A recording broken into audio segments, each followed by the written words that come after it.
Hello guys, we will be learning on working in AutoCAD for our architectural works. So once we have opened our file, the first thing we need to do is check the units of our file.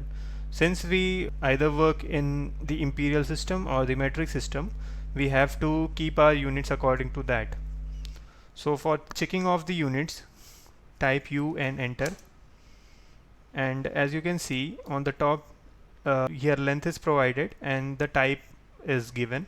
So if I want to work in the imperial system, that means the inches and the feet, I have to tick for the architectural.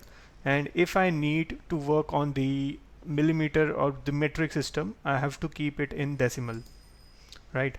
So this is for our unit, and if we have checked it for the decimal, then we need to keep it in millimeters or centimeters, meters, the metric system.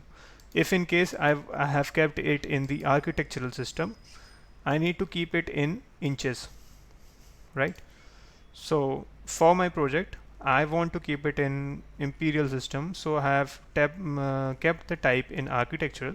Precision is the lowest value which we can get into our working for the dimensioning or any, it will be shown. So I have kept the precision to 1/4, that means 0.25 inches, and the insertion scale for the imperial system needs to be inches. Angle is for decimal degrees, this is okay for me.